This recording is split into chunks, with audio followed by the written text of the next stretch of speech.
Welcome everyone. Full spiritual vibe I'm getting, all youth and truth and all people sitting with great postures. This is like the filmmaking bunch. All the people are sitting hunched. This is all the Sadhguru bunch, all looking bright. So I'm here today in conversation with Sadhguru, and the topic for today, or the area we are covering, is youth and truth, and we'll try to stick to stuff that's relevant to us. A lot of questions come from me personally, things that trouble me and things that I wanted to ask someone, and I thought it's a good opportunity. And we picked a bunch of questions from the people as well, from the general youth as well. So I'll start, Sadhguru. First of all, welcome to Hyderabad. You must have come several times before, I'm not sure. But I came here many times even before you were born. Oh yeah. He was already telling me he's been doing this since 37 years. But I already know he likes Hyderabad because he was appreciating the Hyderabad traffic police. He was like, these guys are good. So first thing, Sadhguru, I think I feel like I probably am a polar opposite of you, because I'm extremely flawed and extremely confused. I think I might have a multiple personality issue happening. I hate giving advice. Sadhguru gives a lot of it. Really? Yeah, I hate giving. No. I never give advice to anybody. Not ever taken advice from anybody. Oh, you've never taken as well? Because I never took advice, I never give advice. Okay. So there I've gone wrong. And I think a lot of issues, like I blame human nature in general for a lot of our misgivings. And I have like lots of doubts, questions, fears. And usually like you're drawn to some sort of people, you build a relation, you trust them. And usually these are the people you go to with your fears, with your doubts. These are the people you share your problems with. This is the first time I'm sitting with a completely strange man, a guru, and opening up to these fears and questions. So first thing, Sadhguru, is I would like to get to know you a little bit better. So my first couple of questions are about you. Can I proceed? My first question is, I'm not as aware as you guys, but I do watch some of his videos, and I'm always surprised by how do you have an answer to everything, like, and most of it makes sense. And my first feling was, Hey, what do you mean most of it, huh? As in, like, I asked you about happiness and you sold me inner engineering program. So other than that, like and I feel like common sense is very uncommon. That's already very uncommon, and I always wonder, how do you have an answer to everything, like? See, it's like asking, how come you see the tree? How come you see the people? How come you can see the camera? How come you can see ant and bird? Okay. No, I just got eyes. But I can see these things, but I don't have an answer to everything. No, this is… suppose a person who doesn't have eyes asks this question. You can see a tree also, you can see a bird also, you can see an elephant also. No, I don't see all those things. I just have eyes and it sees everything. Okay. So I basically need to open… Yes, to bring that clarity. If you have clarity, whatever you see it the way it is. If you don't have clarity, you muddle it up in your mind with all kinds of things. Essentially, this is happening. This is an evolutionary issue in the sense. See, this development of the cerebra, of this cerebral activity, of this ability to process information and thought the way we are doing it right now, is a new happening in the evolutionary scheme of things. So you have a brain for which you don't have a stable enough body. So the brain is not functioning for you, it's functioning against you most of the time. What you call as fears, anxieties, troubles, you romanticized all those things in the movies but essentially, it's your brain working against you. I think very tragically, one Telangana or Hyderabad television anchor recently committed suicide about 4 or 5 months ago, jumped off fifth floor or so, and then she left a note, "My brain is my enemy." Well, it took millions of years to get this brain to this state, and now it becomes your enemy simply because you don't create a stable enough platform. This is all human beings have to do. If you create a stable enough platform, then your intelligence will work for you rather than working against you. When it works against you, you call it stress, you call it anxiety, you call it fears, you call it confusion, you call it madness, but essentially it's just that your intelligence is turned against you. Please don't romanticize this, because your intelligence must work for you. If your intelligence turns against you, there is no force in the universe that can help you ever. So you're saying if we create a stable enough body to handle this brain, we will… I said a stable platform. Platform. Its body is included. And how do we create this stable platform? That's why I gave you the inner engineering program. How many days is this program? Oh, this can be just a weekend. A weekend? Yes. What we need is 32 hours of focus time. Okay. We can format it over the 7 days, evenings, Okay. or one strong weekend. Okay. But essentially we need 32 hours of focus time. So my next question was, do you have some sort of superpower, because this sort of clarity you have and how you can analyze everything and give a reply, I find it hard to see like very rarely you see a person be able to do this. Now we have explained that it's a stable platform that makes you do it, but so there's this saying that give a man a fish and you'll feed him for a day, teach him fishing and you'll feed him for life. So I wanted to ask you, tell me how to develop this platform so that I don't need to ask you answers, I will go and give people answers. But You will see this all the time around me. When people come initially, they come with 1,000 questions. As they settle down into practices, they are there for 10-15 years, they have not asked a single question. This doesn't mean all questions got answered, questions dissolved. So do you think if I do this engineering program, I'll have clarity like you and be able to respond to… If you do inner engineering program. Yeah, if I did I just call it engineering? Okay. If I do that, I will be able to sit and give answers to people like this. You should also stop acting and be real.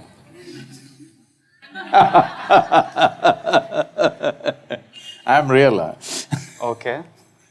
But can you make it clear to me? Because I really want to sit yes, and… this also can grow. Okay. And you don't have to do anything. If you don't meddle with it, it'll grow. Okay. My next question is,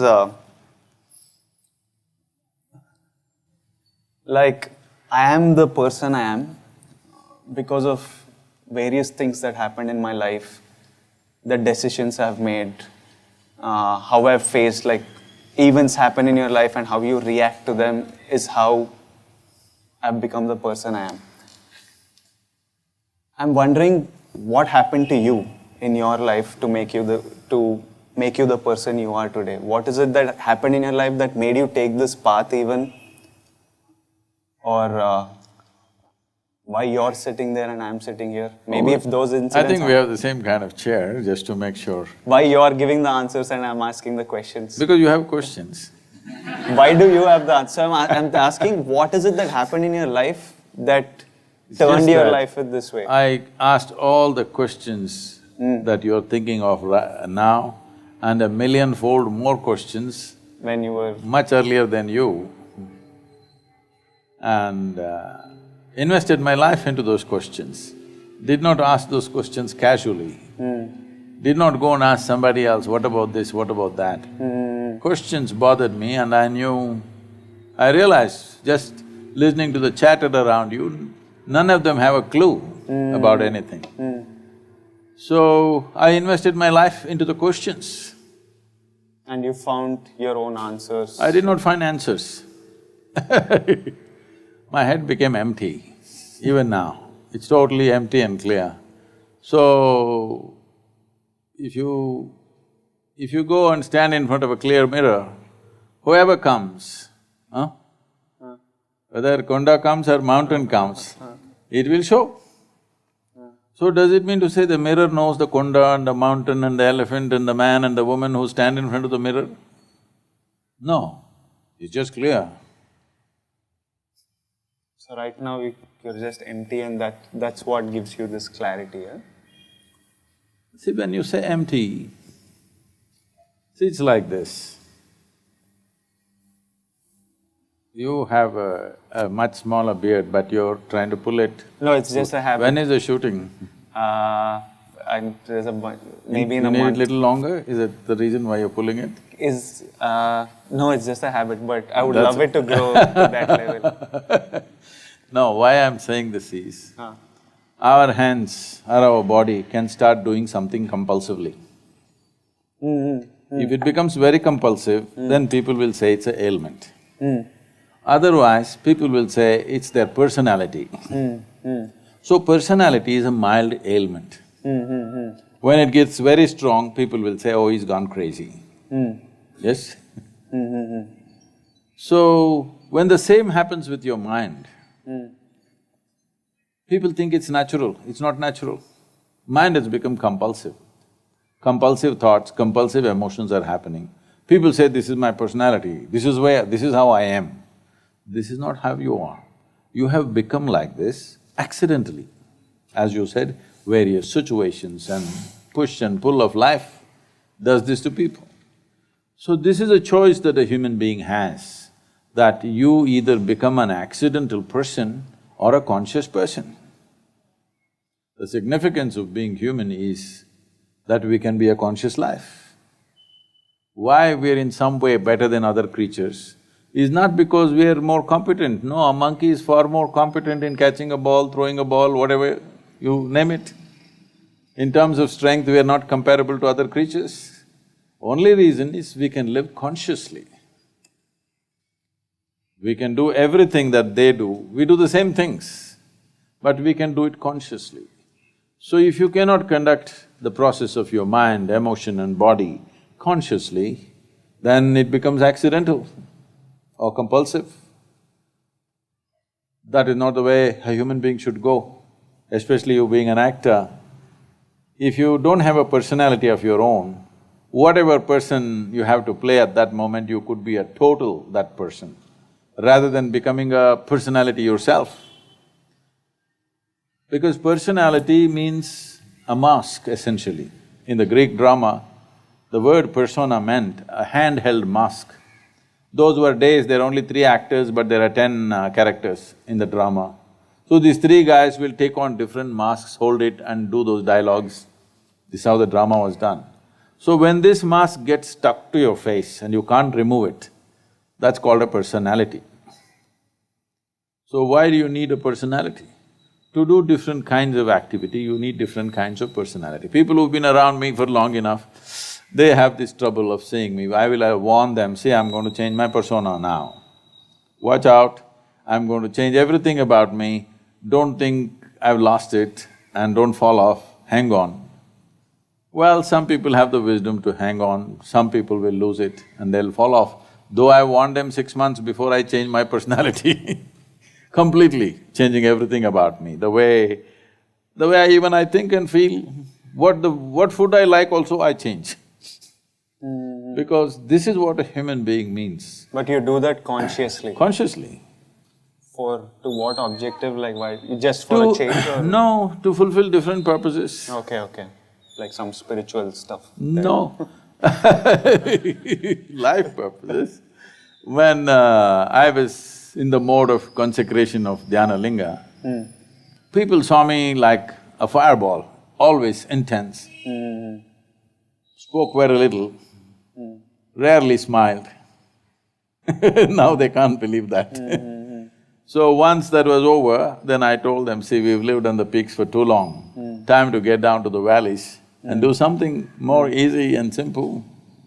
So then I get into the activity in the world, so I change my clothing, I change the way I eat, I change the way I look, I change the way I smile and talk, everything, because now you're reaching out to the world. At that time, it was a different goal altogether. Now it's a different thing. So accordingly, you do that. from this conscious living and compulsive behavior, what would you like to tell us? Like, what is better for us? Because we are all just reacting to every day. I'm faced with different situations, and I'm just reacting to them, and I'm doing whatever is in my best interest. And that is shaping the person I become, and I'm making these decisions consciously. Maybe this I'm doing compulsively, but this I don't care about. It doesn't affect my life in any way. No, I was just joking. Yeah. So, but the rest, we are all making mostly conscious decisions. See, as you said, you're reacting to situations. Yeah. When you say reaction, it means it's compulsive. There is a difference between reacting to something and responding to something. Okay, isn't it? maybe wrong vocabulary. No, there is reaction. You may think through what is your well-being, but still it's a reaction, isn't it? No, we are also responding to You're situations. also… I mean, Yeah. nobody is 100% this or that. Let's Yeah. not misunderstand. Somebody is all up there and somebody is Yeah. all down here. There's Yeah. no such thing. Yeah.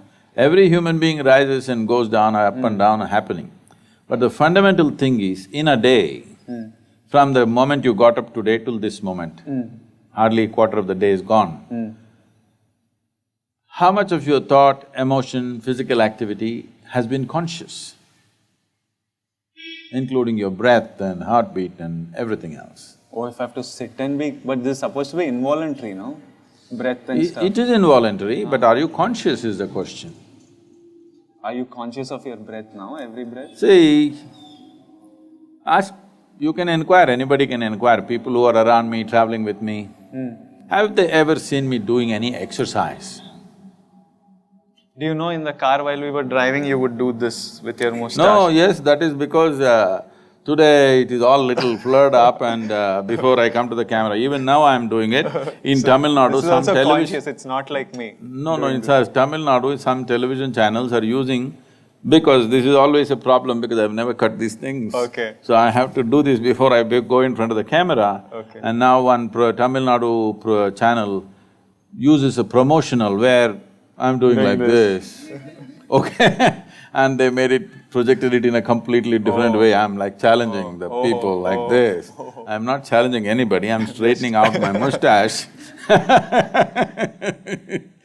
Because if I do this or this, it can make my very face look like this. Yeah. So instead of cutting, I'm spending little time on doing this, not separate time when I'm driving.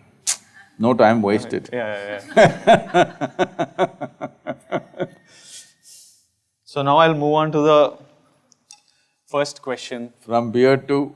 From beard to… It's actually quite a smooth transition, but I think this is the most important question that's bothering the youth today, and it's not only our nation, but across the world, everyone's wondering how to stop hair fall.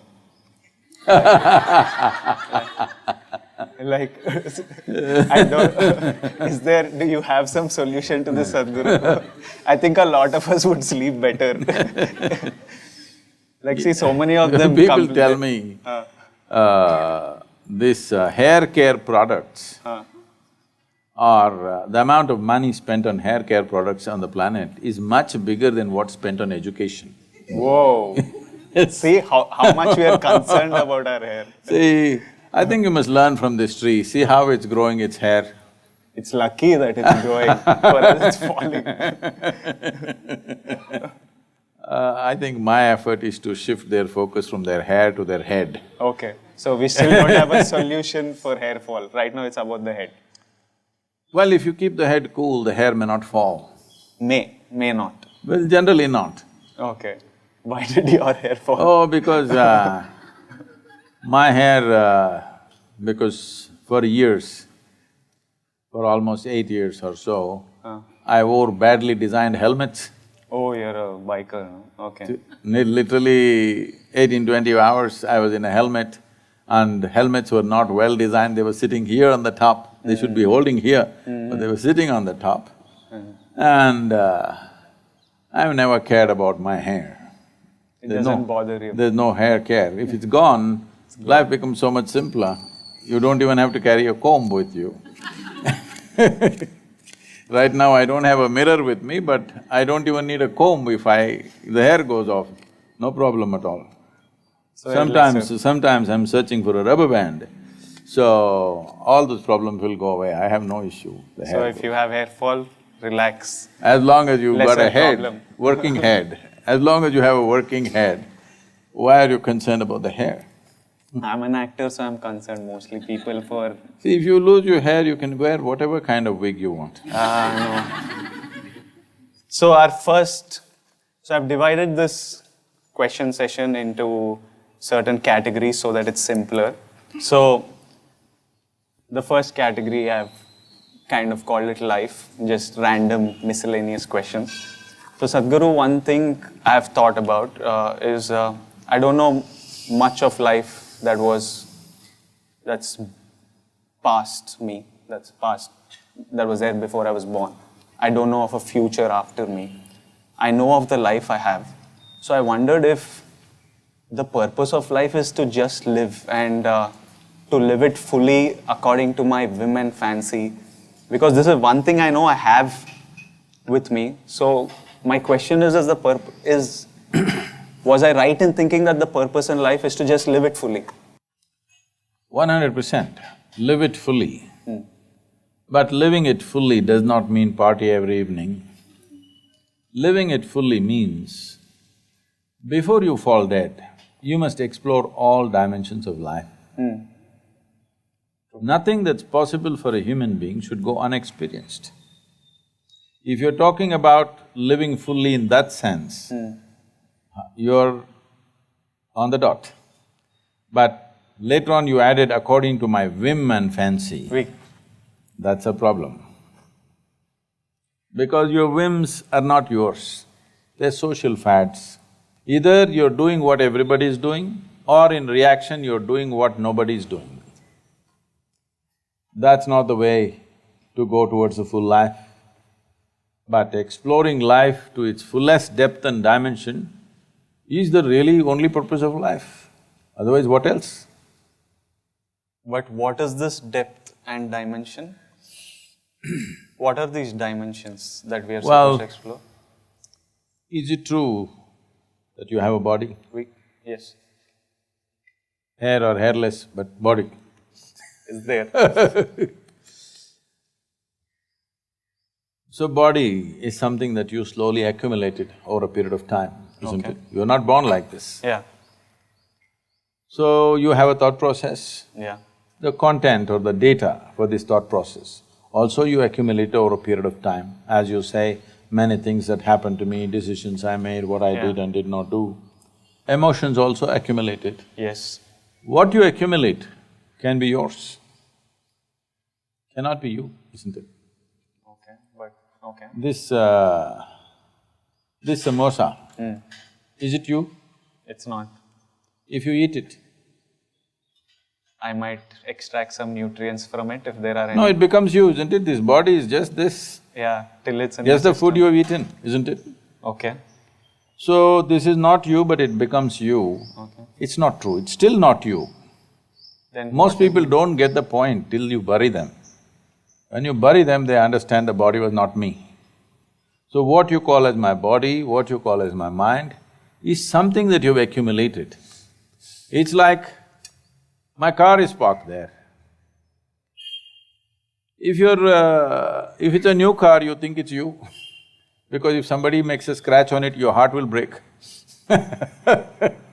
So, inanimate things are becoming you. This means you are giving up human life totally. When something inanimate becomes you, obviously this phenomenal life and the exuberance of that life is lost.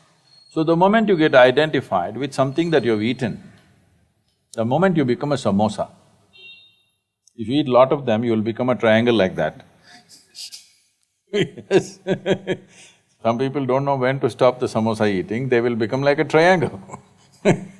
So, if you get identified with the samosa, this is me, is it a tragedy or no?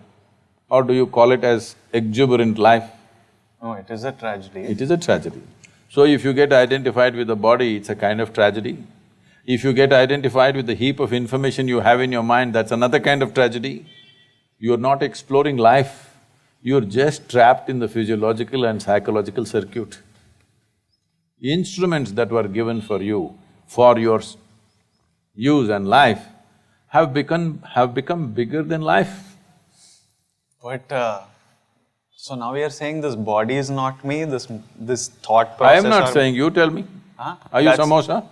No, wait. So you spoke about people realize it when they are buried that this body is not me. So that means, are you saying that we exist after the body is buried? No, no, no. Then how are they Is thinking? it true the soil that you see here is what became the food that you eat? Yeah, from it the plant took nutrients Yes. and yeah. The soil became food. Food became flesh and bone. If you get this point right now, you will live a different kind of life. But most people get it only when you bury them. Till then they don't get it. I think I'm in that category. After buried, I No, that's why get the point. That is why we stepped out and trying to reach the young people, because we want them to get it now. If they get it now, they can live a phenomenal life, because life is such a great phenomena. It's the same life. See, when it comes to body, that's your body, this my body. This my mind, that's your mind. Correct, correct. But when it comes to life, there is no such thing as my life and your life. There is just life. The tree is also life, the bird is also life, you're also life. The very cosmos is a living cosmos. You just captured some amount of life. That is what life is supposed to be. Life does not… See, today when people say, my life, you're supposed to understand, they're talking about their career, they're talking about their relationships, they're talking about their car, they're talking about their home, they're talking about their dog, they're talking about something else, the accessories of life. These are all accessories of life, including your body and your mind. The life is the most precious and the most phenomenal thing happening here. But that is not even in your experience. What are you talking about living life completely? Yeah, because this body and mind is a thing we know, we can see, we can experience and feel reaction to this life you're talking about. I don't know what it is even, none of us See, know. that is like saying, I can't see the air I breathe, so I will live without the air. That's what we did. That's why all the cities are so badly polluted, because we thought we cannot see the air, it doesn't concern me. When you suffocate, it concerns you, right? So I can feel it when I'm suffocating or This also, take a deep you will breath. also feel it when life is exiting. When it's exiting, you Yes, feel you it. feel it. I am saying, isn't it time that you feel it when it's here? Yeah, I want to. When it is housed, you must experience it. When it's exiting, you realized, what is the point of that? For this, if I do inner So engineering… this is the reason why I have stepped out for this Youth and Truth, because most people think spiritual process is at the last moment of their life. When they're dying, they must know something. I'm saying when you're living, when you just started your life, when life is ahead of you, you must know this. We want to, I want to. I can't speak for everyone, but I definitely want to, and I'm going to try and dig deeper so that I can get to other questions.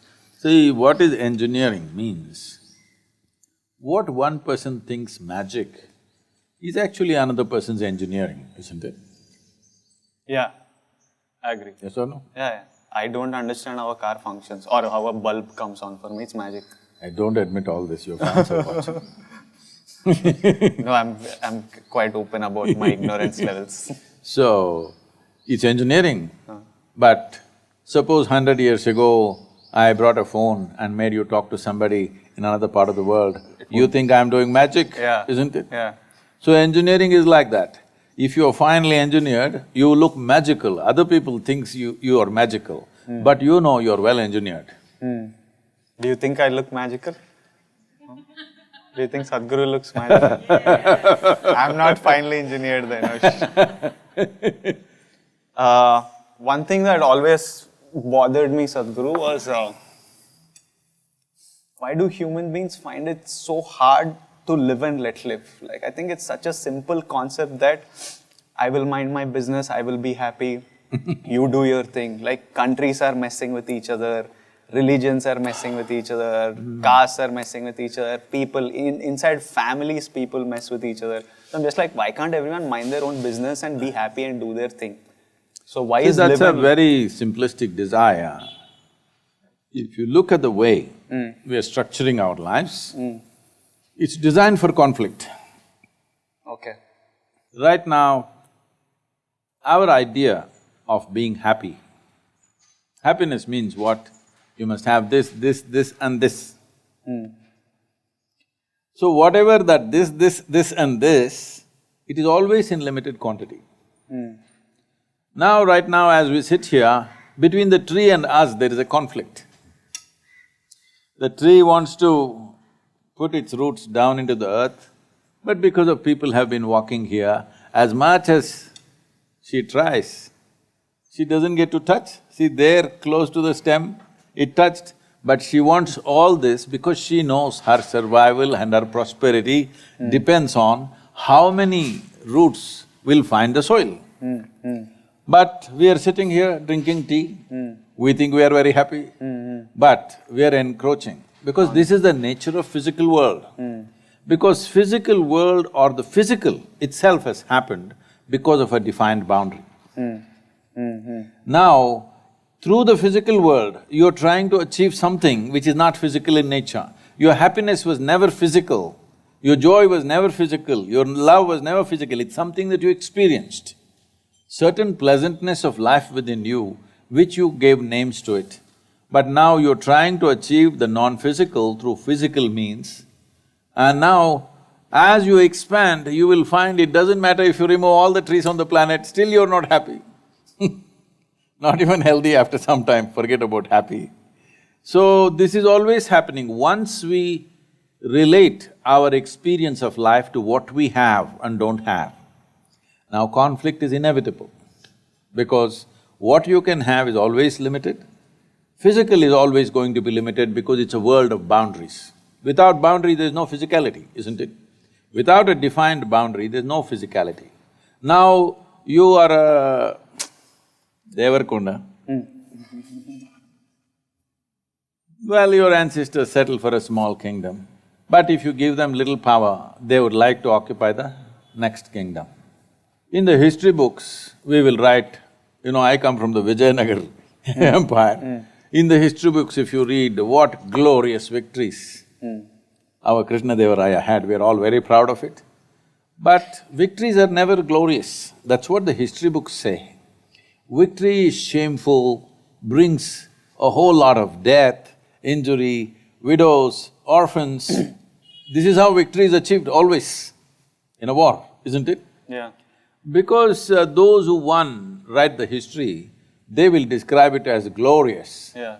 But those who lost, Misery. usually those who lost more people, more wealth, more misery, everything. Yeah. So, when we are looking at it this way, that our happiness is in having more, then conflict between individuals, conflict between communities, conflict between nations is inevitable. So this is why spiritual processes become important. This is why do you think I'm coming and meeting all this, all of you film stars and business leaders, all kinds of influencers, is because we want to make spiritual process the mainstream. Spiritual process does not mean looking up, looking down. Your experience of life should transcend the limitations of physical. Something beyond physical, if it's your living experience, you will see and you will do your physical to the extent it's necessary, not to a point of conflict. So you're saying because of limited resources and No, greed… no, no, because of limited experience. See, right now your entire experience is rooted in body and mind. Yeah. Physicality, isn't it? Yeah. But physicality wants to expand limitlessly. If you want to expand limitlessly, see, just ask anybody. Right now they have a little property, they want to make a little bigger property. But this is more for security than just constant expansion for most of us. Like I can make a bunch of money with what I'm doing, but I know that I just want like maybe 2 houses and 1 car Why does one man need 2 houses? for my parents. That's okay. Yeah. You can have 10 also, that's not my concern. Yeah, so I'm All saying I'm saying I'm not is, constantly is expanding. no, you will expand. See, your expansion may not be in property. See, if you know money, you'll think only unlimited money. If you know property, you'll think unlimited property. If you know knowledge, unlimited knowledge. If you know fame, you will look at unlimited fame. So, whatever your currency may be, but you can't stop human beings from expanding. So, how much expansion does one want? If I make you, instead of Devarakonda, I'll make you the king of this planet, will you be fulfilled? No. Because you will look at the other planets, you look at the other galaxies. As in, first I'll say I don't want to be king of the planet, I don't No, want I'm not planning to make you. Suppose we make you the king of the planet, immediately you will look up, what about the moon? What about the sun? What about the galaxy? This is the nature of human being, because human being wants to expand, nothing wrong with it. It is just that wrong means is being employed, in the sense, you want to expand limitlessly, but you're choosing the dimension of boundaries to expand limitlessly. Okay, so you're saying… What you're seeking is boundlessness, but you're seeking it through boundaries of physicality. So unless your experience of life goes beyond your physical self, this is how it'll always be. Conflict is inevitable. But then this is something most of us will never end up doing. That is why we are saying, why this effort right now to touch the youth, to touch the world, is to bring what is called as, in Tamil Nadu we said, Orusattu Anmikam, one-drop spirituality. Spirituality does not mean you have to take sannyas and walk on the street or do something else, sit in a temple, this is not what it is. Within you, your experience is little more than body and mind. Something beyond that has become a living experience for you. If this one thing happens, you will naturally function consciously. This compulsive need to expand will go away, because once you touch a non-physical dimension, then you're boundless. Once there is an experience of boundlessness, you understand physicality has to be managed. In this world, we have to make space for the tree, the ant, the bird, the elephant and the other people also. Not as a philosophy, but as a living experience. This is all coming from some sort of greed and expansion. I wouldn't use the word greed. This is longing to expand limitlessly, which is essentially a spiritual desire finding physical expression. Wrong means, it's like you're driving your car but you want to go to the moon. If you try very hard, you will be in Hussain Sagar. Maybe we are doing it unconsciously. Totally unconsciously. This need to expand is very unconscious. See, the need to expand is wonderful, otherwise human beings wouldn't progress. But it's being conducted unconsciously, and we have misunderstood this longing to expand limitlessly as a physical need, because right now our experience is limited to physical self. So, this is one question in the segment that comes from a boy called Bapu Chaitanya. So Bapu wanted me to ask you, is being patriotic or is patriotism good? See, a nation is an artificial situation we have created in the world. What is the ideal? Well, it would be fantastic if it was a global village or nation, as we call it. But will the globe happen without management? So for management we need… No, we anyway have to have a leader. Yeah. Now, should we have an Indian leader, African leader, American leader? Question will come. Then fight will start. That's how nations have happened. Who should manage which part of the world? Because we could never agree that who should manage the whole world. So we made it into small parts, well over 200 parts. Well, we could strive to make 4 or 5 nations in the world instead of 200 nations at some point. Now European Union is there, similarly we can make an American Union, an Asian Union and make just 3 or 4 nations. It looks like a good possibility, but there is also a prospect that if they get heavily armed, if 2 continents go to war with each other, there'll be no small wars, there'll always be only world wars. So in some ways, the way it's broken, it's okay because it's broken on cultural lines, linguistic lines, so many things, religion, this, that, in so many ways it's broken, it's best to preserve that. Now, is patriotism a good thing? Patriotism means an emotion towards your nationality or your nation. See, do you believe that you can build a family without investing your emotion? As in, build a family, maybe not. Have a family, yes. But build a family, no. Well, I was not talking about an arrangement.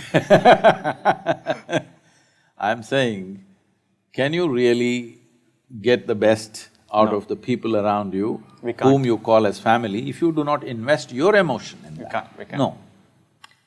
So when you can't build a nation of 4 people, family is a nation of 4 people. If you can't build a nation of 4 people, how are you supposed to build a nation of 125 crore people without investing emotion in it? Is this emotion ultimate? No, but it is an immediate need. And a nation is the largest amount of humanity, volume of humanity that you can handle right now. 125 crore or 1.25 billion people is a world by itself. So do you need emotion? Yes. This emotion must be graduated as a nation grows into different levels of evolution. Right now, we have a nation where over 400 million people have not eaten properly yet. Even today, there is a report in the newspapers saying that the World Health Organization says the most underdeveloped children on the planet are in India. We are not dying anymore, but we are underdeveloped. Skeletal system is not growing fully. From first day, they have not eaten properly. The necessary nutrients are not there to develop a full-scale human being. So we are creating underdeveloped humanity, which is not a small crime, it's a crime. This crime is on all of us, all right? This crime is on all of us that our children are all stunted. We have the maximum number of stunted human beings on the planet right now. When it's like this is not a time for debate whether we should invest our emotion or not. Still after 70 years, daily we have issues on our borders. Daily soldiers are dying, all right? Yes. If you tell all the soldiers who are standing, because I've been engaged with the armed forces, with the BSF, with the Indian Army, Coast Guard and all of them, ITBP, all these people, if you only tell them, I've been to Siachen, I've met the Siachen warriors on the yoga day. If you look at the hardship they're going through on a daily basis, not fighting the enemy, just the natural elements, at 22,000 feet, camping out there, continuously being there 12 months of the year, if you just tell them this nation doesn't mean anything to them, at least they can go back to their families. When a man stands there on the border, willingly to sacrifice his own life, willing to widow his wife, willing to orphan his own children, is it a small thing? Have you even understood what we're talking about? So if you tell them, we are not interested in the country, they can also go home and do their own thing. So, these are different levels of evolution in a country. Right now, sovereignty of the nation is constantly under threat. And millions of people, nearly 500 million people are not even fed properly. In this state, we need a lot of patriotism, you know? Every one of us should be Bharat Mata ki Jai right now. Let us say in another 25 years, all these people are fed, everybody's comfortable and well-to-do, everybody's getting the education and the nutrition and stuff, then you must downscale your patriotism a little bit. Let's say tomorrow it all becomes Asia, Europe, everything becomes very friendly, it's all business and no war, we will lower our militaries and everything, nuclear arms are down, then you can further lower your patriotism, down. Someday if it's such a situation comes, we can live here without even thinking I'm Indian. Will be wonderful day, but that's far away. Right now you need it. You need it in full force because the sovereignty of the nation is in trouble and half the people have not even eaten properly. What are you talking about? So his follow-up question was, because I'm born in this country and because it's giving me security and support, if it's okay to be patriotic and if I can be proud of being patriotic, why can't I be proud of the caste I'm born in, of the religion I'm born in, of the race, color of skin I'm born in, if they are also giving me support, if they are being a smaller support system, like a caste is a smaller size of our country itself, or a religion is also, he's born into this caste, he's born into this race. So it's like, when they are also providing me this support and stuff, why can't I be proud into the caste? Because nation is like geography divided on geographical lines, this is divided on caste lines. See, all these things that you mentioned of nationality, caste, religion, language, ethnicity, color of my skin, all these are… A human being is a composite of all these things. Yeah. You cannot exclude any one of them. Right now, the mode in the country is such, you know, there is an English saying called throwing the baby with the bathwater. You know how this term came? This term came because at that time, in a cold country like England, the families had bath only once a year. Okay. How's that for you? Not in India, okay? Even 10,000 years ago, we were still having bath every day, but English had bath only once a year. Okay. Because a cold country, from October onwards, it's cold, cold, cold, only end of May, June, mid-June. Okay. So at that time, they have a family bath, so big bathtub. First, the man of the house will take the dip. If that guy goes in and comes out, it's already turned dark. Not because he lost his skin color, because 1 year of muck. Yeah. Then all the men in the house go, then the women go, then the babies, children and babies go. So it happened sometimes that there are so many children and everything, they put them in this big tub which is murky, you can't see anything. When they want to throw the water out, some babies got thrown out. This entire thing of carrying a bride carrying a bouquet came from this culture because the bride smells so bad. She has to have a flower bouquet, otherwise you can't go near her. This is all this is the fragrance of the flower made her attractive. Otherwise, she's quite… because she's gone into the tub after all these men. Oh, after all the… So, we are throwing the baby with the bath water. In this culture, the caste and creed was created as a transference of knowledge and skills. Yeah. Because we understood in those days that whatever skills a father has, he is naturally prejudiced in favor of his children. Yes. So he will teach it in a best possible way to his own children. Yeah. So the family traits and culture always went like this. Yeah. This is the only reason Caste. why those who want their children to be really educated send them to Gurukulas, away from the family, where there is one man who's risen above his identities of blood and he is going to teach the best to their children, but the rest of the skills, simple skills of carpentry or blacksmithery or whatever else is needed on a daily basis, this was transferred only through the family. So they maintain this close thing. A blacksmith's family means they eat in a certain way as it's necessary for their type of work. They will marry only a blacksmith's girl because she knows how to make the fire, this, that. If you marry a carpenter's girl, she won't know how to do this. So it is from this they did. Out of this, a phenomenally kaleidoscopic culture we created. It's so fantastic. From one community to another, they're living side by side in the… in the neighborhood. For probably 100 years, 2-3 generations have lived. But the way they cook this home and this home is distinctly different. Okay. If I go to any house, if I just smell the seasoning, I just tell them what caste you belong to. Okay. Just if I smell the seasoning, I know what caste you belong to. Do you think we still cook it as… If if they're married in if they're married in the same thing and traditionally Women who are trained in that are there, but today most women are going to school and college, they never spent enough time in the kitchen, so Now things everybody change, smells like pizza or whatever. That's a different thing. But it is so distinctly different.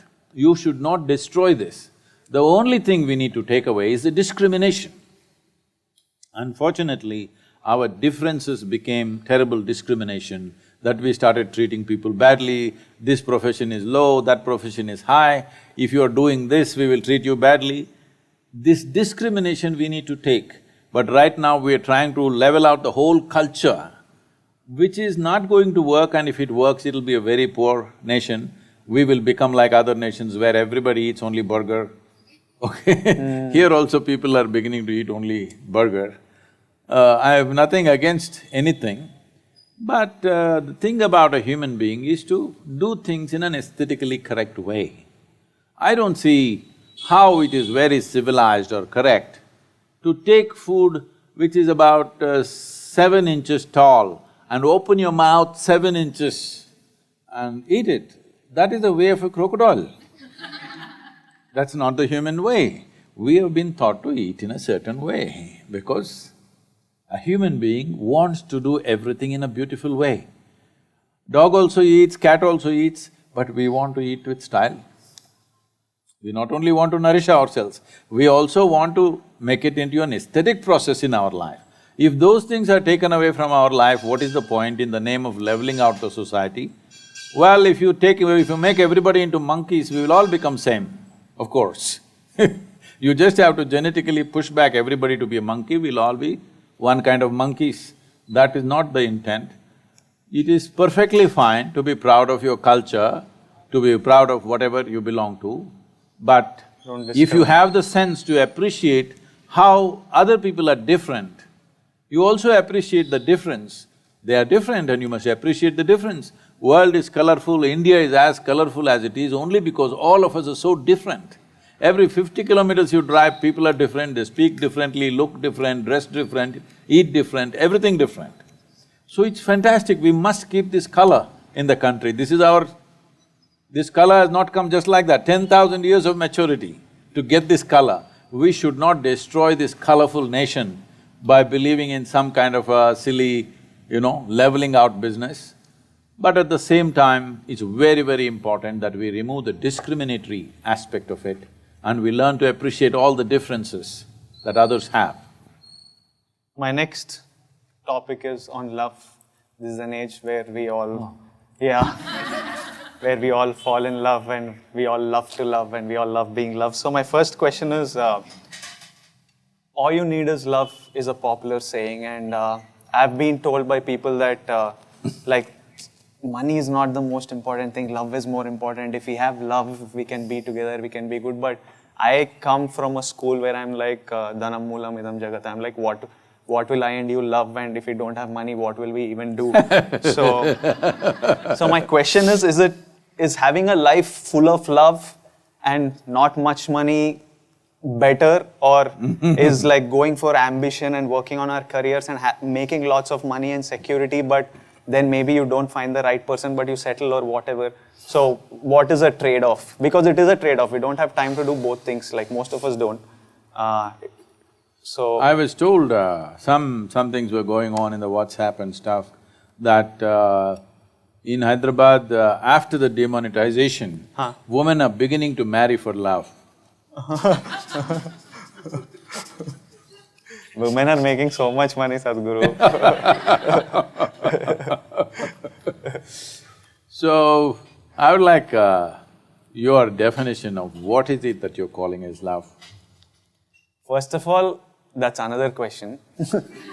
Like, my personal feeling, like, I don't know. I've felt love, but I don't know how to define this word. I think this is a word that greeting card companies came up with to market stuff. And one more issue I had with love is, because it's so untangible, when I say I love you, you say I love you, we could be completely… Hypothetically. Hypothetically, like, when someone says I love you, I think maybe she means that I will give a kidney, I'll give my life for you if you're in trouble. And maybe when I say I love you, I'm like… No, she only said I'll give my heart, never the kidney. No, but to that extent, that I will do, my life is yours. When someone says I love you, they could mean that. And I could reciprocate with I love you to the same person, but maybe my meaning is that I really like spending time with you and you're the only person, and whenever I want to go out, I want to spend time with you, but I will not give a kidney or give my life for you. So the thing is, we just say I love you, but because it's not tangible, you never know what is the exact this thing of it. So that's one vague conversation which will go on forever. And I have so many questions for you, and I think we're running out of time. No, this kidney love I like. Oh, you like? But tell me what is better. This is an answer I need. Like, can we survive with love and not enough money, or is money important and then we can also find love, like whenever we can, if we do? See, we went through this in some way in the beginning. Okay. What you call as myself right now is a body, a certain amount of thought and ideas and whatever. We will stick to this dimension. If you go to another dimension, I'll lose you there. And always. there is a bunch of emotions. Okay. And there is life energy. Without that energy, all this wouldn't be functioning. Okay. So these are four dimensions. Okay. What you're referring to as love is a certain sweetness of emotion. The question is not about who triggered it for you. It is just that because of somebody or something, you started experiencing a certain sweetness of emotion, which became so valuable at that time, you promised a kidney. At that moment, because that sweetness meant so much that actually in Hindi they say something, what, gurda, something, what is that? What is that, huh? Something I will give away my kidney on. That same thing is said in a more powerful way. Okay. So, at that moment I'm willing to pull my kidney out and give it to you, but not the hair. That is clear, okay? So essentially it's sweetness of emotion. What sweetness means is, see, if the body becomes sweet, we call this health. You feel healthy because there is a certain sweetness in the body, pleasantness. Sweetness is pleasantness, isn't it? You call something sweet because you say, oh, she's so sweet, because she's pleasant. For you, in your experience, she is pleasant, so you say it is sweet. So, if your body becomes pleasant, we call this health. If it becomes very pleasant, we call this pleasure. If your mind becomes pleasant, we call this peace. You're feeling pleasant, so you say, I'm peaceful. It became very pleasant, you call this joy. Your emotions become pleasant, you call this love. It became very pleasant, now you call it compassion. If it is somewhat pleasant only for one person, we call this passion. It became very pleasant, we call it compassion. Now, you feel like that absolute sweetness towards the tree and the air you breathe and the people, you don't even know who they are, it doesn't matter, you have pleasantness. So we say compassion. If your very life energies become pleasant, we call this bliss. If it becomes very pleasant, we call it ecstasy. If your surroundings become pleasant, we call this success. So right now what you're doing is, you're pitting sweetness of emotion versus sweetness of the surroundings. To create sweetness of the surroundings, we need the cooperation of many forces. Situations have to cooperate, people have to cooperate, many things have to fall into place, otherwise success doesn't happen. Pleasantness of surroundings will not happen unless there is a skill to it, there's a talent to it, there's a certain amount of management to it, there are many things. But the sweetness of the body, the sweetness of the mind, the sweetness of the emotion and the sweetness of your energy must be 100% you're making, isn't it? Yes or no? The sweetness of the surroundings, everybody has a stake, all of them will play a role in this. But the other four dimensions, the sweetness should be managed by you. So if you are in charge of that, then you would keep this always profusely sweet. Your mind, your emotion, your body, everything, you would keep it that way. Then all these struggles wouldn't even be relevant to you. This is one dimension. Money is a means to facilitate external situations. Love is a means to create internal pleasantness. How can you use a bathroom spray to make global warming go? Can you? I can't. It doesn't work like that, I'm saying. Yeah, it doesn't. What I'm saying is, the sweetness of inside or sweetness of surroundings both require time to build that sweetness. No. Huh? Like if I have to be successful in my… Sweetness of outside needs time, energy, effort, resource. Like a relationship needs nurturing, you need to spend time See, that with is the different thing. This is what I'm trying to distinguish. See, love is what happens within you. This is the sweetness of your heart. Relationship is… sometimes it's hard work. Oh, when I'm talking about love, I'm not talking spiritual, this is all No, I'm relationship not talking only, anything everything. spiritual. There's nothing spiritual, this is emotion. Okay, See, right now, you're smiling. yeah. Is it spiritual or just a regular smiler? Spiritual dimension I don't understand. That is I'm what, full you ground. don't have to understand that because you don't even have to name it that. All I'm saying is, if your body is feeling pleasant, you feel smile. healthy Yeah. and nice. If your mind is feeling pleasant, you feel peaceful and joyful. If your emotion is feeling pleasant, you feel loving and compassionate. So, why do you want to call it spiritual, non-spiritual nonsense? There's no such thing. So right now you sit here, you have very sweet emotion, not towards anything or anybody, you're just sitting here, sweet emotions. Has it happened to you? Nobody need to be there, just like that. If there is something, you share it. If there is nothing, you can sit here with a very sweet emotion. Now relationship is hard work. That is external success. You have to build it, you have to manage it, there are many aspects to it. While the other person may be looking at your external situations too, all right? They're not just looking at the sweetness of your heart, they're also looking at what you're wearing, what you're driving, how you are, who you are, everything they're looking at it. Yeah. So, a relationship involves those dimensions, you cannot say it is completely free of that. Well, when the Gurda thing happens, maybe little bit they will cross that. But it doesn't mean it's completely free of that, no. It's always involved, physical things are involved, isn't it? This sweetness, what did you call love? Sweetness of the heart. Sweetness of your emotion. Sweetness of my emotion, if it happens with 2-3 people, then… It cannot happen with 2-3 people, it can only happen within you. Okay. It only happens within you. If it is happening within me… No, 3 people are stimulating it. 3 people may be stimulating it. Okay. I am asking you, do you want to be a push-start machine or a self-start machine? Self-start? Self-start means your sweetness must be turned on by you. If you want to share it, you can share it. If you don't want to share it, you don't share it. But you must be sweet for your own self, not for some… See, love is not about somebody, it's the pleasantness of your existence, isn't it? Is it not important? Forget about other people, relationship stuff. But is it not important if you sit here, you are pleasant by your own nature, somebody need not come and poke you and crank you to be pleasant? Right now, what you're talking about is, 3 people have to crank me to make me pleasant. A very poor machine. You remember the old ambassadors? Yeah. Always they parked downslope, because morning you have to push. Now all the cars are self-start. Improvement, technological improvement or no? I'm just asking you to upgrade your technology so that you self-start. If you wake up in the morning, you're full of joy and love.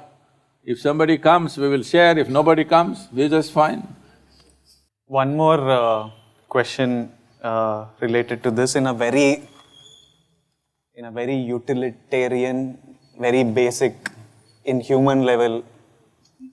Our mind and eyes haven't been… You're also human, mate. Don't you call me inhuman,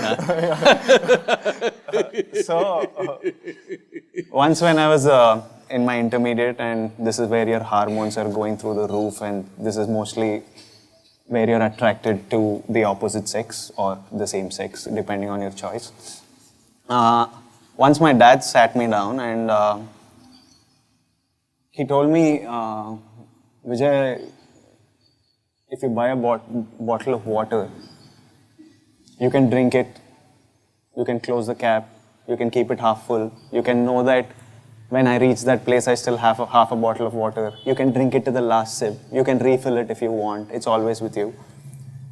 But if you fall in love with a girl, she's not an object, she's a person. And unlike an object, she has her own feelings, her own emotions, and she can develop likes and dislikes that might not suit you.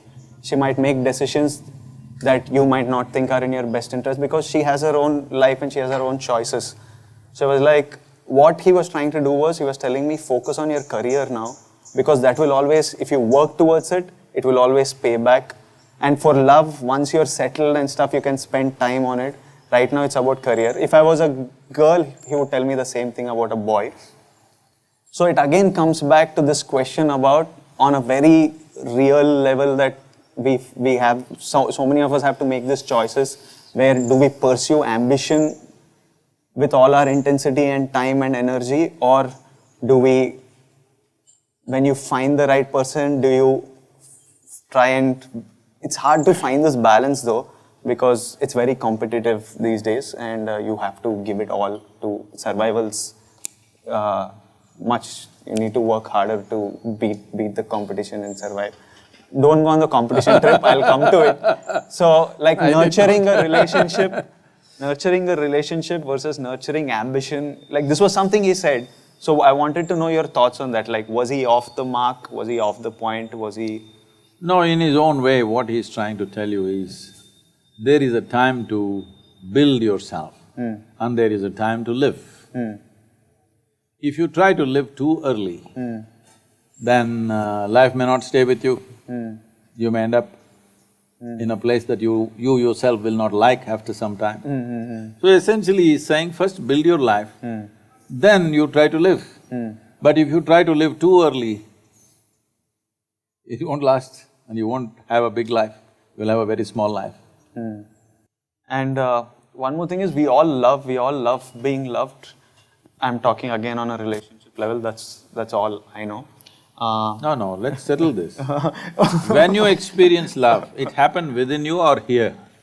I know you in the movies you're showing all those heart marks flowing this way and that way in Instagram and all that, but when you felt it, it happened within you or outside of you? It happened within me, but as a response to something. In stimulation. That's why I said, do you want to be a self-start machine or a push-start machine? Somebody has to come and stimulate, only then you will feel sweet. So you're saying without any stimulation, I can sit here and just feel full of love and feel happy and stuff? If you're self-start. Whoa, that must be a cool place to be at, like to See, feel it is cool. It's a cool place to be at. We have to try and get there someday, like. That's why in engineering. But first have to pay rents. First have No, the paying rent will not even be a concern. When… Yes. Because you can just be under a tree and No, be that's full not of the love. point. It's not being under a tree. Being under a tree is fantastic, but it's not about that. See, right now, small things are being made big because most people don't need an enemy. They're doing fine by themselves. They are self-defeating all the time. Their own thoughts, their own emotions trouble them more than the world, isn't it? Why are your thoughts and emotions working against you? Should they be working for you or against you? Which way is it? But yeah. If they're working for you, you think earning a living, paying a stupid rent and eating what you want is a big problem? Earthworm and grasshopper is earning its living. This big brain, you can't earn a living? What are you talking about? Because such a big brain is working against you, that is the only problem. The only problem human beings have is, they got a big brain and the damn thing is working against them. If it is working for them, making a living, surviving in the world is not even an issue. That's why I feel like all problems are… Self-created. Our nature, like they didn't structure us properly, they should have done it. No, where no. the brain works first. Now we have to sit and go to engineering. See, what is a possibility? If there is a possibility, if you do not explore the possibility, it becomes your problem. That's all that's happened to most people. Human being is a possibility. You are not fixed like other creatures. All other creatures, nature is fixed what they can be and cannot be. With the human being, see, we did not say a tiger being, an elephant being.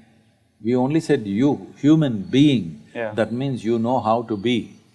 If you know how to be, will you keep your body, mind, emotion, energy in the highest level of pleasantness? Yes or no? Will you be blissed out or miserable? I'm asking if you know how to be. I would like to be blissed. Yes. So should we call you human being or human animal? You're a human being, because you're the only one on this planet who has the capacity to be. That means you know how to be. If you know how to be, you will definitely be blissed out. If you're blissed out, what is the problem?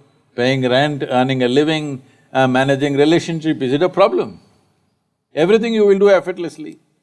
Now, you are not fulfilling the basic aspect of being human being. You're not being, you're trying to do everything else. Do you think I'm capable of inner engineering from your time with me? I can't meditate 5 minutes. I feel like I'm wasting time. I feel like it's the most unproductive thing type. I'm very restless. No, that is because you've done all the wrong things. I didn't even try it properly, but… What I'm saying is, when it comes to doing things with the body, what one person can do, another person cannot do. When it comes to the mind, what one person can do, another person cannot do. But when it comes to the inner dimension of the life, all of us are equally competent. Okay. Nobody is better equipped than anybody else. Okay. I am not better equipped than you, it's the same thing. Only thing is, I paid attention to that dimension, you did not. If you're willing to pay attention, it is as much possible for you as for anybody.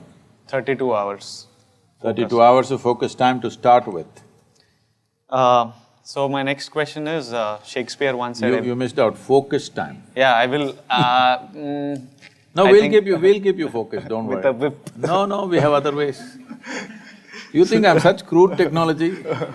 Whatever This is makes very it high-tech. function. This is very high-tech, no whips, no torture. We have other ways of doing it. Like, I would love it if you just like touch something and it'll happen. Like without sitting, like if you just touch me like this and inner engineering happens. That in case I act in a movie with you, I'll do that. Boom. And you can act. Find some way, no, Sadhguru, you found answers to so many things. Find Yes. one way to shorten this 32 hours. Focus time. We have, for certain people, we have shortened it much more. Okay. But generally, for most people, 32 hours. Okay. You must understand, normally inner engineering in ancient times used to be 12 years. Oh. One solar cycle, 12.25 years you must stay with the Guru. From 12.25 years, 32 hours I have made it. Good job. If you reduce it any further, it'll become ridiculous. So, Shakespeare once said, everybody's somebody's fool. In the… what it means is that always in life, there's someone who loves you more than you love them, and there's always someone you love more than they love you.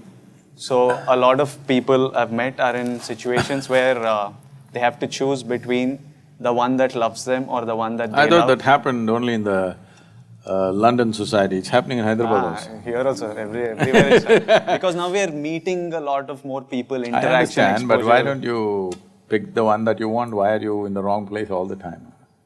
Pick the one that you want. No, you are saying you love somebody, but she loves somebody else, and… That's how life is, no, unfortunately. So that is because you're making all the wrong choices, obviously. No, but it's nature. It's not nature, do not… It is. Do not Haven't you all met someone who loves you more than you love them and who you love more than they love you? Sometimes there is love both ways. No. You just tell me in one line what is a better. Stay with the one who loves you more or see, the one you want to be. This is not a prescription. All I'm saying is, why are we continuously going this way when we want to go this way? If you want to go this way, please go this way. You want to go this way, you go this way. Now it is one Now what B. you're… like, which way? What you're asking is this better or this better? Yeah. There's no such thing. No direction in the world is better than the other. No person in the world is better than the other. If you put your heart into something, it becomes wonderful. It is not the best thing. It is just that for you it's wonderful because you invested your involvement. But from there, if they don't invest, gone, no, Sadhguru? Like, That gives you a lot of freedom. So you're just saying hit and trial method, like go No, for no. it. No, I'm your saying energy. that gives you a lot of freedom because you experience love and they don't, and they won't bind you, it's very wonderful. It's not, Sadhguru. It's not at all wonderful. Because you are looking at a transaction. Transactions, you have to use your brains, not your heart. Okay. So there you have to think what is best for our future Yes, and… if it's a transaction, in transaction you have to use your brains. You're talking about a love affair. So there you have to use your heart. In a transaction, then you must use your brains. My next topic is one of the most controversial, but it's religion. Does religion serve any purpose, Sadhguru? Like in these times, like is there any purpose to religion? So you must understand this. In the East, in this culture, in India, we don't have a religion. We've never had a religion. Dharma, just… Dharma means a law. We have laws. Right now, to drive on the street, there is a law. Between husband and wife, there is a dharma, a certain kind of law. You must maintain those things, otherwise, however close people are, things will go bad if you don't maintain certain things. Between father and son, there is a dharma. Between the king and the praja, there is a dharma. Like this we created. Of all these things, we said, these dharmas have to be debated in every generation and be amended and amended continuously. But there is one dharma that you do not amend. This is called as Sanatana Dharma, that means the eternal law. Sanatana Dharma does not mean a religion as it's being claimed today. It means an eternal law. What is an eternal law? Physical is always transforming, evolving, changing. So that cannot be an eternal law, you have to fix new laws. See, there was a time, suppose with an axe, within half a day if you can bring down this tree, you would be a hero in this village. Because just clearing the tree was such a big feat. Yeah. But today if you bring down this tree, if you as much as bring an axe, we're going to arrest you and throw you in the prison, all right? So now the dharma has changed because the situation has changed. When it was a time when the entire region was forest, to build your home, to build a village, if you could knock down a tree and make space for people to live, people thought you're a hero. But now if you cut the tree, you're the enemy of the people. So dharma has changed. So we said all the dharma should change, but one thing should not change, which is the eternal law. What is the eternal law about? A dimension which is not physical. Again. For that, there is no change of laws. It is the same law. So this is called as Swadharma or Sanatana Dharma. So the knowledge or the dharma of the self beyond the body is Sanatana Dharma. So that is what we valued most because that is permanent. Rest of the things are changing and evolving. All this culture got disrupted because continuous invasions for 1,000 years. Everything got disrupted. People who are repositories of this knowledge, everything were killed and all kinds of things we've gone through. Let's not revisit that. But essentially, whether you take Hindu way of life, Jains, Buddhists, Sikhs, nowhere there is a God. There's no God. All the people whom you worship are people who walked this geography at one time. Yes or no? In Telangana and Andhra Pradesh, there is history of Rama walking down to Sri Lanka and again walking up. People celebrate those places where he sat down, where he stayed for 2 days, where he did this and that, so many things. They were all just spreading this dharma or… No, they were just living their life. Unfortunately, their life occupied them with so many tragedies, kidnappings and wars and stuff. But I'm saying there is proof that they walked this planet, they walked this country. We worship them because they showed that they had something in them which would not change no matter what kind of drama they went through. Wars happened, kidnappings happened, death happened, all kinds of horrible things happened in their life. but they were free from it. So because the highest value in this culture is freedom or liberation, which we refer to as mukti, if you listen to the conversations of your mother or maybe your grandmother, in daily conversation, without uttering the word mukti, moksha, karma, prarabdha, there is no conversation in this country. Yes or no? Every day, not spiritual conversation. Daily conversation, if they sit down and stand up, they'll say, your karma, prarabdha, mukti, moksha, when will I get mukti? This is the talk always, because the entire country was invested towards liberation, not God. We use these people as symbols of liberation. Even though life put them through all kinds of trials and tribulations, they remained above it. So we see that they are free. They are in a certain state of freedom that the physical world never disturbed them. But at the same time, they were not withdrawn. They were actively engaged in the physical world. Fighting a battle means absolute involvement, isn't it? When you're pitching your life out there, can't be any more involvement in life. So they're absolutely involved, but at the same time untouched by life. So we worship that quality because they're representing mukti, they're representing absolute freedom from life. So it's because of that these people became symbols, whether Rama, Krishna, Buddha, Guru Nanak or whoever, they all became symbols of mukti. Even when they were living, they were free. Actively involved but free. But does the religion serve a purpose? You're saying it is like a rule book that we follow to stay civilized? No, there is no rule book in India. But you called it the law. See, the law, that's what I said. Law, the reason why Indians are full of questions and now youth are asking all these questions is because this is a land of debate. Yeah, which is very good, When Shiva came, when Adiyogi Shiva came, he is a personality of that kind, that in front of him nobody would ask a question, but his wife asked him 1,000,000 questions. That is what is Shiva Sutras. And his 7 disciples asked thousands of questions. Well, you know Arjuna and Krishna, that question-answer business is big in India. See, Arjuna and Krishna are so intimate with each other, they know each other so well. But that guy in a crucial moment, how many questions he has? Because in this culture, dharma has always been a point of debate, because dharma has to evolve. All dharmas have to evolve, except the Sanatana dharma or the eternal law or the Swadharma need not evolve because that is not changing.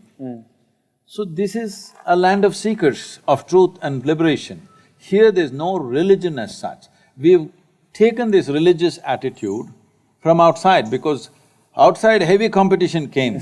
Once it came, we thought we must also organize ourselves like that. We are trying to, but we will never will, because the best thing about Hindus is we are always confused. No, it's a very good thing. Confusion means you have questions in questions.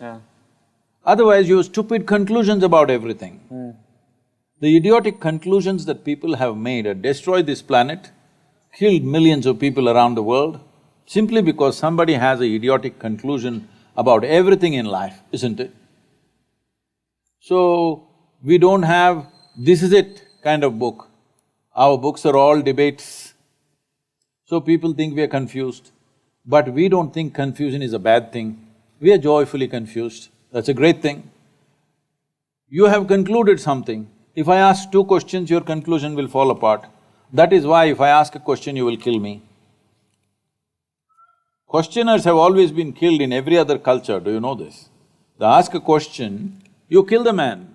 That's one way of handling the questions. But if you entertain the question, it will lead to more and more and more. And this is how we've always been. So this is a godless, religionless land.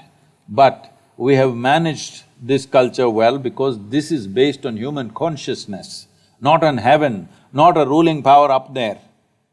Here we have always managed humanity by activating human consciousness. We told you your life is your karma. What this means is, your life is your doing. Nobody managing it from anywhere else. Essentially, this whole movement, what I'm calling as inner engineering, is a movement from religion to responsibility. This is where we need to go. That every human being who sits here is responsible for who the hell they are and who the hell they're not. What they are and what they are not, they are taking complete responsibility for that. Only then individual human beings will live well, only then a nation will live well. Some of the questions I'm asking with regards to religion is just like… You're just trying to get me into trouble, I understand. No, it's actually… it's actually like you could say pass Sadhguru if you do not want… You can just say pass this question. No, but I you don't won't. pass any question because, that's why I'm sitting in the police lines. Oh yeah, I know that. So like some of these questions come from across, I think the youth that follow me, especially my friends, come from across religions and cultures, and these are things everyone questions, from be you a Hindu, a Muslim or a Christian. I think everyone… So I'm asking, some of these questions are very general, they don't come from any particular religious point of view. One question I had is, do you think these loud religious processions or rallies or these chants and prayers that are pushed over loudspeakers across religions, do you think it stems from some sort of insecurity or competition between religions? Is it necessary to have such a loud public display? Like, people have a problem with PDA, but if I hug someone or kiss someone, I'm at least not shouting. It's at least quiet. It's not disturbing anyone. So, do you think it's coming from some space of insecurity, these extremely loud display of religious fervor? No, competition. Competition. It stems from that. Yes. So if everyone's more relaxed, you think all this… Because religions are always trying to improve their numbers. Okay. Other religions are turning up the volume. Yeah, to keep their numbers or increase their numbers. Yeah, sad. If people, especially those people who believe all life is made by God, I don't see why you have to strive to make me belong to your God, because anyway you are saying your God only created me. I will also accept, okay, your God created me, all right, then leave me alone, no. Anyway I belong to your God. He can take me back whenever he wants. But now I think… I'm not resisting. This has become like political numbers, yes. And so it's just like various… See, people have understood, not today, for a few thousand years they have understood. It is not only after democratic governments came they have understood, even before they understood, numbers is power. Okay. So it's a power game. They would like power beyond politics. Do you understand? It is not about transformation, it is not about liberation, it's about power, enslavement of people. Since I was growing up, and now we are in the Ganesh Chaturthi season of the year, it has always been like after Diwali, it was my most favorite festival, because in school we would make these chariots, take a procession, and it would be celebration, we would all enjoy it. But once I grew up, I wondered, once I came to the city and saw the amount of clutter it creates, I always wondered, it's a social celebration, we celebrate together. I wondered why one big Ganesha for the entire city, like a Jagannath Yatra or something for example, why can't we all have one at home and then just the entire city celebrate together with one, instead of making 3 every street, and then it has one domino effect of polluting, because people are careless. It was not meant to be this way probably when it started, but now that we have made it this, do you think like a rule passed by the government that one Ganesha, it would have political repercussions, so no one will dare do it, but doesn't it make more sense? So we can do it at some point. That… see, right now, in many cities, it's been made like this. For example, Diwali crackers. Everybody is supposed to come to one big ground in the city, and all the children come there and burst their crackers. Instead of bursting it all over the place in certain towns and cities, it's slowly being cultivated. Not 100% mandatory, but it's being pushed in that direction. Don't burst crackers all over the town. Everybody assemble in one place and do it. The next step would be, like in United States and other places for their, July 4th and stuff, they have major firecrackers. Suppose the city itself sets up 1 hour long, big, major, spectacular firecrackers, then people will come and watch. No, I don't think our thrill is about watching it as much as the adrenaline No, from that is holding what it I'm in saying. hand and throwing. See, the thing is, all the dumb ones, they can do it in their home. Okay. Children like to do it. Oh, we thoroughly enjoyed it. I will not deny to the children of this day that they should not burst crackers because somebody thinks pollution. If we are polluting with crackers, next 3 days, let's walk to the office. Compensate for Yes, it. Yeah. that's all. You can't take away every aspect of culture using pollution. I think it's a very motivated push that certain people are doing, which is not right. Coming to the Ganesha, it's very much a possibility, but maybe one will not work for the entire city when a population is like So huge. 15 million, 20 million people. One may not work. Probably for every area or every 3, 4 extensions, maybe a population of 1 million, one. So if you have 15 million population, 15 Ganapatis, they all come to one place and in one big procession they go, the entire town participates in that, would be fantastic actually. It is a direction in which we have to push. We made some attempt. We have done this with Pongal in Tamil Nadu, there are 4 days of Pongal. There's one Pongal for the implements and other things, there's one Pongal for the people, one Pongal for the animals which work with us in the farm, and there's one Pongal for reaching out to people, our neighbors and everything. So like this, there are different Pongals. So these 4 days, everybody is doing in their own way. Now we've done this in our ashram, we invite thousands of people to come, and together we are giving them an open field in the ashram to cook there openly, and it's like a big festival, we organize music and folk dances and everything. So people come in thousands and celebrate their Pongal there, instead of each one doing in their own home, because slowly they don't know what to do. All they do with a festival means just eating. There is no other celebration. Nobody is there to organize music, folk dance, this all used to happen in the villages. But now we are organizing it in the yoga center so that people come there and participate. Things like this can be created in every town in open fields where big celebration happens, organization and talent, display, children can participate, which people cannot do by themselves individually. Definitely we need to think in that direction. We should maybe push Hyderabad first in that direction, why not? We should, if they don't screw my happiness for bringing this up, No, we should.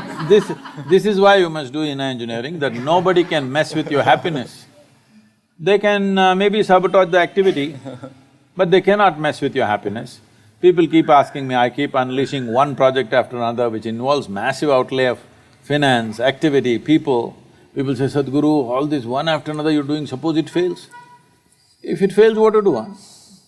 If everything fails, I will still die blissfully, but I don't want to die without making an attempt to create what we want to create. Because nobody can mess my happiness. You come, we will fix you up, so nobody can mess your happiness. Once this one assurance is there in you, nobody can take away my joy. You will do many more things in life, isn't it? I don't know, if I'm just happy all the time, maybe I won't do much. No, tell me. You tell me, on a certain day you're very happy. On that day you're willing to do more, or you're unhappy, on that day you're willing to do more. I'm mostly happy when I'm not doing anything.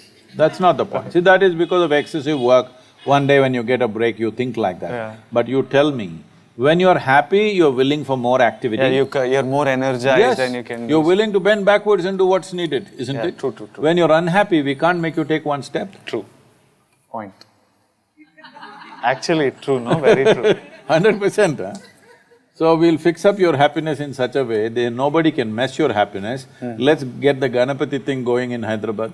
Yeah. One more thing I was wondering was, because Ganapati is such a huge thing, I was wondering, and all the people are very excited and passionate about this, but one day I was thinking, if instead of having a whole Ganesha statue and taking this procession and music and dance and the celebration, what if culturally from long back, from when it started, it was about these 3, 7, 9, 11 days, you clean your locality, clean the city.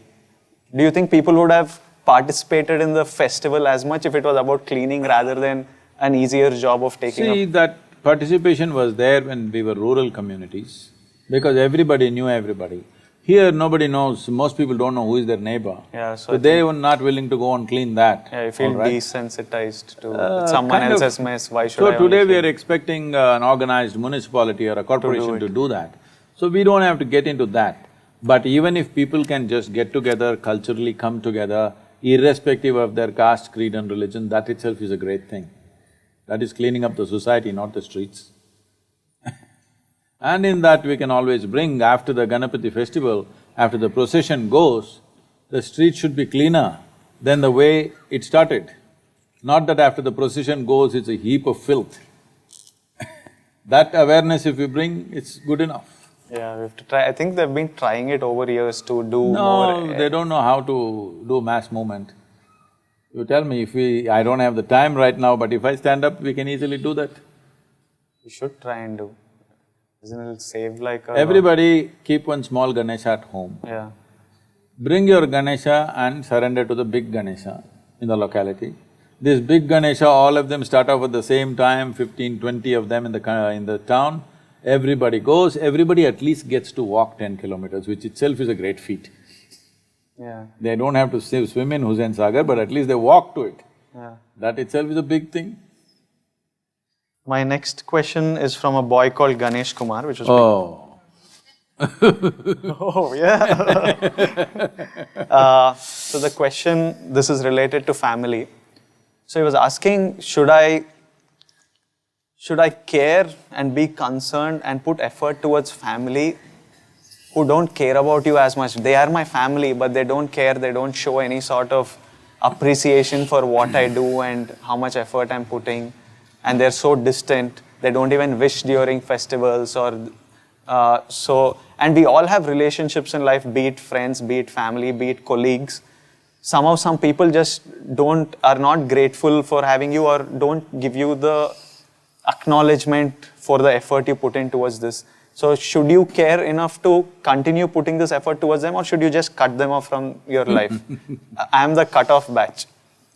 Like… See, what you wish to do, how much you wish to do with individual people is an individual choice. It's not for me to say something without knowing the realities of your life. True. But in general, why should your caring stop? Your activity or your time and your investment of time could be altered depending upon what is the relationship. But when you say family, generally you're talking about parents and siblings and stuff. Yeah. Well, today you've grown up and become a young man standing on your feet, but you must understand you were not born like this. Yes. You were born as a helpless infant. So somebody cared enough to someone who pees on you, who sits on you, who doesn't know how to eat, who doesn't know how to stand up, nothing. Somebody cared and made sure today you're standing up on your feet. That did not happen without any love or care, it happened, all right? Well, you may be measuring and saying, oh, some other parents are loving their children so much more, mine are not loving that much. This is a silly way to look at it, but they've made you stand up on your feet. If you have no love for them, at least have gratitude. If you lose your gratitude, unknowingly, in some way, you're kind of forsaking your humanity. Not that only if you're grateful you'll be human, that's not the point. But gratitude is a simple way of keeping some things alive within yourself, sensitive to contributions that come to your life. If you lose that, then you'll slowly become absolutely reckless and careless about everything, which is not a good thing for you. Forget about them, it's not a good thing for you. But this applies to parents, I understand, because when you were helpless like one animal, they brought you up and… but Oh, I to didn't know you were siblings, born as an animal, I thought… I think that babies are pretty much animals. They piss everywhere, poop everywhere, cry, bawl. So like kids, I think, are pretty much animals. As you grow up, I think you become smarter and cultured. But a whole lot of people say, I want to be like a child. I think they mean like in their school. In their school where they're just running around and everything was taken care. But I was asking you, like what you said, definitely we should be grateful for the people who brought you up, but what about siblings who didn't offer so much to your growth, or friends or work colleagues, for example? See, relationships, any kind of relationship, if you are straight about it, as you already mentioned once in this conversation, it's a kind of a transaction. Yeah. No transaction will continue for long there's if it is no just give up. one way. Yeah. In some way, both the parties have to benefit, only then it goes on, whether it's market or marriage, that's the reality. Yeah. Only if both the parties are benefiting, transactions will go on. Yeah. Otherwise, transactions will cease. Yeah. So for this, you don't have to think, I want to cut off, I stop caring. Why? If transactions don't go on, slowly things Die down by themselves. maybe not die down, maybe absent for some time, somewhere you meet them and boom, once again you can hug them for some time. I'm saying relationships need not be thought in terms of, okay, it's over, I'm going to cut it off. This is a silly way of doing things. When transactions don't work, slowly, so far, that's how it is. It's a wise way of handling life. My next… Otherwise, when you cut relationships consciously like that, I'm going to cut it, you will turn friends into enemies. What is that for? Enemies need a lot more management than friends. Yes. Okay. So, once I knew I was doing this and it was Youth and Truth, I decided to put up an interactive message so that I get representation from the youth as well and get some questions to ask you. A lot of them asked about Atma, some about happiness, and there was a overwhelming amount of messages coming, especially from Tamil Nadu, that were asking about the issue of land grabbing near your ashram. And I know that this question has been asked several times and I think you have even given an answer, but there is still a feeling that land grabbing has happened and I don't know where this is… I don't know the truth about any of this. I'm completely ignorant. I haven't read the actual accusation. They did not talk about the kidneys? Kidneys, no. Kidney grabbing, they didn't talk. Kidney grabbing, no. They've been going on with kidney grabbing for some time because it didn't work. Now they've come to land grabbing in the last 3 years. Oh, it's been In the going on last since 25 3 years, some campaign is going Okay. that I've killed 100 elephants, Okay. raised out a full rainforest. Nobody knows where the rainforest is, and I killed 100 elephants with just my bare hands. And I pull kidneys out, you better check it out, you might have lost one. And this land grab.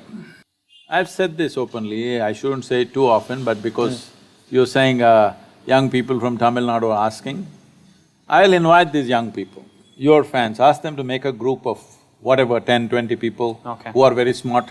Okay. Let them come with all the maps and panchayat documents, everything. Anywhere, either private land, government land, forest land, 1 inch, not 1 acre, 1 inch, if Isha Foundation has grabbed 1 inch of land, this is the last you'll see of me, I'll leave the country. How… is that good enough? So, I'm this saying, will put out… No, I'm saying this is going on like this.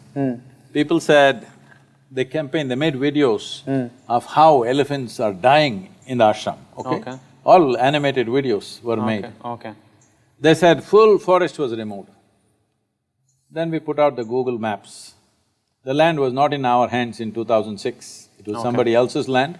Later on we bought it. From 2006 onwards, there are Google Maps. We put out the Google Maps, it shows it's barren land. No vegetation. No. And you see the Google Maps from 2006 to now, has vegetation gone up or gone down? Well, before that there were no Google Maps. Check the panchayat records. All the survey numbers that we own today, just check the panchayat records from 1994, since we own these lands. What were the crops before 1994? Was that forest? Was it even trees? Or was it crops, dry crops mostly? Well, check the panchayat records, don't go by what I say. But without checking, young people, if they're interested in truth or they're interested in just slander, you have done enough slander, United Nations recognizes me as the ecological champion in the world, okay? We are part of their program. We have the highest ecological award in the country, Indira Gandhi Paryavaran Puraskar. Wildlife Trust of India says that not an inch has been taken. Forest Department in Tamil Nadu says there is absolutely no encroachment. Ministry of Environment and Forests says there is no encroachment anywhere, nor are we in any way obstructing any wildlife. In fact, we've blocked all the hunters and others and sandalwood cutters and everybody, so we've made enemies, of course. We made enemies from vested interests and they're going on for last 25 years. Young people must be interested in truth. I will open all the records. Panchayat is there, forget about my records. I'll open the gates of ashram for you to come and stay there for a week and investigate everything. Talk to all the agencies concerned. If 1 inch is taken, only 1 inch, if it's taken, I'll leave. Is that good enough for the young people? Have all these been put out, the Everything UNESCO, is there on the website. Okay, oh, all the documents, Yes, everything awards, is etc. there. This just goes on, simply because it's a motivated media. Anonymous media on the social media thing, they just go on saying the same things. So if they're genuine, if these fans of yours are genuine youth concerned about the ecology, concerned about justice in Tamil Nadu, please let them come and investigate whichever way they want. I'll open the entire document segment, it's all digitized, our documents. We'll open the entire thing, you can look at it. Then go and refer to it in the panchayat documents, that is also reasonably digitized. If there is any encroachment, please show me. All agencies have found there is no encroachment, and above all, am I interested in a stupid piece of land that you have? This is because certain people want access to the forest and we are sitting there as a block, because it's at the tri-junction. Tri-junction? Tri-junction means 3 state borders are there. Okay. There is certain activity going on. It is those people who are carrying on this campaign endlessly. And ask the police. Ask the police what all they've been doing, because they want access to the jungle. Because it has resources? No, they have their own other agendas. Okay. But if there is a really interested bunch of kids who really want to know and they can spread the word… I'm telling you, I will get right in touch. now I will keep you as the contact. I will… If there are 10-15 people, sensible people who have some knowledge about this, want to come and examine, I'll do it. But after that, you and your fans must openly speak, this is absolute rubbish. They will, these 10-15 and… Please. Yeah, they will. Please do that now. Yeah, if there are interested It will people save a on lot of time and energy for me answering this idiotic stuff all the time. Yeah. I think we could have done… If this wasn't an issue, we could have done one other question instead of this. Life is going waste because it's going on like this, the same thing. The Why I'm speaking like this is because young people who are with me, these are not people who come for money, these are volunteers. They came in their 20s and they worked hard to build this entire thing. You must come and see what we have built. In the world, it's one of the unique places that we have built on the planet. People are coming from across the world today, and it's appreciated everywhere in the country. It is on the Incredible India campaign, but these people are unhappy. I will tell you to what extent they're prejudiced. A group of government officials come for inspection, all right, including the collector. So one official says, they have built a factory shed without permission. Isha. Yes, Isha has built. So we ask, where is the factory shed? We have not built anything. He points at Adiyogi statue and says, this is a factory shed. The collector asks, what is this, you're calling Adiyogi as factory shed? He says, as far as I am concerned, it's a factory shed because inside it has steel structure, outside it has sheet metal, it's a factory shed. You've seen the Adiyogi statue? I've seen the pictures. images. Yeah. Looking at the Adiyogi statue, if you're calling it a factory shed, just tell me who is this man? We have permission for a monument, we build a monument, but that guy wants to categorize Adiyogi statue as a factory shed and put some case on us. Tell me who, you must think through this politically, who is calling Adiyogi as a factory shed? So this is what young people are being influenced by. please come and examine if you want. Whatever you want, all right? Done, Sadhguru. And 15 years ago, how the mountain was, today how it is, how green it is. There are images. Oh, please check it out. No, don't believe me. The entire mountain has turned green. Who did it? You think all these idiots who are writing nonsense did it? Millions of trees have gone up on the mountain. Who did it? Please check it out. People ask, where is the proof you planted? Well, go walk into the mountain and see all the trees are 18, 20 years old. That doesn't happen in a forest, isn't it? In a rainforest, if you find except bamboo, all the trees are 18, 20 years old, somebody must have put it, isn't it? You don't want to give me the credit, leave it. Somebody put it 18, 20 years ago after we came. Maybe I didn't do it, Shiva did it, it's okay. It's fine. We are not asking for credit, we are happy it's green. But I hope that this issue clears out and everyone No, has this their issue answer. will never clear out. At least for the non-motivated, because I've seen that seeing this discussion, people who are not motivated also tend to take sides, as in No, this new I'm saying influencers this are- issue will never clear because they will come up with new things and new things all the time. Otherwise, they'll go on saying it because these are people, this is a Nazi mindset. They believe that if they tell a lie 100 times, it'll become true. Unfortunately, in this country, they've learned that. So, if these youth, we are talking youth and truth, if they're interested in truth, let them take a week off, come and examine every document, every survey stone around the boundary. If 1 inch is there, I will leave. Can they You will bring never see me cameras? again, huh? Can they You bring can bring cameras, please. Okay. You can bring cameras, I will set up a team to take you around, which is all our property. If we have occupied any forest land as you're claiming, you will not see me again. Is that good enough? Then I'll let them know. Thank you. Thank you so much, Sadhguru. Please take care, there is something that you need to handle right now.